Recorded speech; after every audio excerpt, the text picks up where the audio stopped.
திரையில் தோன்றுவதுதான் மிகப்பெரிய சாதனை என்று சமூகம் ஒரு மோசமான சிந்தனையை வளர்க்கத் தொடங்கியுள்ளது. திரைக்கலைஞர்கள் தான் உலகின் மிகப்பெரிய சாதனையாளர்கள் போன்று தோன்றுகின்றார்கள். அது சின்ன திரையா, பெரிய திரையா, சமூக ஊடகங்களா, ஆபாச படங்களா என்பது கூட கவலை இல்லை. ஆனால் திரையில் முகம் காட்டிவிட்டால் அது பெருமை, அதுதான் சாதனை. நிறைய பார்வையாளர்களை பெற்றுவிட வேண்டும். அதற்கு எதையும் செய்யலாம். அதற்காக மோசமான, இழுக்கான, அருவருக்கத்தக்க செயல்களை கூட இங்கு பலரும் செய்ய தயங்குவதில்லை. தீபாவளி, புத்தாண்டு, பொங்கல் என்ற எந்த கொண்டாட்டம் வந்துவிட்டாலும் தொலைக்காட்சிகளில், சமூக ஊடகங்களில் திரைக்கலைஞர்கள் தான் ஆக்கிரமித்துக் கொள்ளுவார்கள். பொங்கல் என்றால் என்னவென்றே தெரியாத ஒரு நடிகை பொங்கல் வாழ்த்துக்களை தெரிவிப்பார். செய்தி வாசிப்பில் கூட இடையில் திரைப்பட செய்திகளை கூறுவது இயல்பாகிவிட்டது. முக்கிய செய்திகளில் ஒன்றாக திரைப்பட நிகழ்வுகள் காட்டப்படுகின்றது. இந்த திரைப்படம் இன்று படப்பிடிப்பு தொடங்கியது, இந்த திரைப்படத்தின் படப்பிடிப்புகள் முடிந்துவிட்டன, இந்த திரைப்படம் டீசரை வெளியிட்டது, இந்த திரைப்படம் நாளை ஃபர்ஸ்ட் லுக் வெளியிடவிருக்கின்றது என்று தொலைக்காட்சிகள் ஒருபுறம் கூவிக்கொண்டிருக்க, சமூக வலைதளங்களில் இந்த நடிகையின் அழகான குடும்பம், இந்த நடிகரின் மனைவியை பாருங்கள், இந்த நடிகை தன் குழந்தையை மார்போடு அணைத்துக் கொள்ளும் காட்சி என்று எத்தனையோ தேவையற்ற குப்பைகளை எல்லாம் கொட்டி தீர்த்துக் கொண்டிருக்கின்றது ஊடகங்கள். இதையெல்லாம் பார்த்தும் ஒரு பெருங்கூட்டம் அதை லைக் செய்து, ஷேர் செய்து, கமெண்ட் செய்து, இந்த வெற்று குப்பைகளை எல்லாம் மனதில் ஏற்றிக்கொண்டு என்ன செய்ய போகின்றோம் என்று தெரியாமல் பிதற்றிக் கொண்டிருக்கின்றது. சினிமா நடிகர்களை தலைவன் என்று கூறுவதில் தொடங்குகின்றது இந்த கேவலங்கள். யார் உங்களின் தலைவன்? என்ன செய்தார்கள் அவர்கள் உங்களுக்கு, அல்லது என்ன செய்ய போகின்றார்கள்? தலைவன் என்பவன் அனுதினமும் உன்னை பற்றி சிந்தித்துக் கொண்டிருக்கக்கூடியவன், உன் நன்மையை, உன் எதிர்காலத்தை பற்றி நித்தமும் யோசித்துக் கொண்டிருப்பவன், உன் முட்டாள்தனத்தை தனக்கு சாதகமாக்கி அதை கொண்டு காசு பார்க்கலாம் என்று நினைப்பவன் எப்படி உனது தலைவனாவான்? நீங்கள் தலைவர்கள் என்று நம்பிக்கொண்டிருக்கக்கூடிய உங்கள் நடிகர்கள் என்றைக்காவது உங்கள் தவறுகளை சுட்டிக்காட்டி இருக்கின்றார்களா? சுட்டிக்காட்ட மாட்டார்கள்.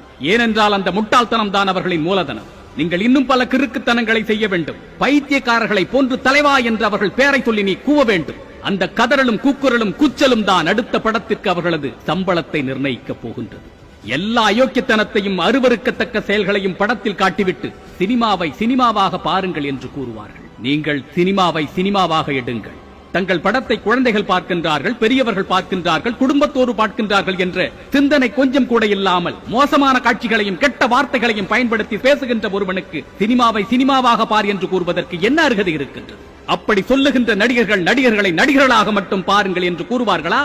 99% திரைப்படங்களில் டாஸ்மாக் காட்சி இல்லாமல் திரைக்கதைகள் அமைக்கப்படுவதில்லை. 4 நண்பர்கள் அமர்ந்து பேசினால் அந்த காட்சியில் மது இல்லாமல் இருப்பதில்லை, புகை இல்லாமல் இருப்பதில்லை. இந்த கேவலமான திரைக்கதையை வடிவமைக்கக்கூடிய நீங்கள் எல்லாம் ஒரு கீழ்த்தரமான வாழ்வியலை கொண்டவர்களாக இருக்கலாம். அதை ஏன் ஒட்டுமொத்த சமூகத்தின் அமைப்பாக காட்டுகின்றீர்கள்? இப்படிதான் ஒட்டுமொத்த சமூகமும் இருந்து கொண்டிருக்கின்றது என்பது போன்ற ஒரு மாய பிம்பத்தை ஏற்படுத்துவதற்கு என்ன துணிச்சல் உங்களுக்கு? பெண் பிள்ளைகள் மது குடிப்பது போன்றும், மதுக்கடைகளில் சென்று வாங்குவது போன்றும் காட்சிகள் இன்று சாதாரணமாகிவிட்டது.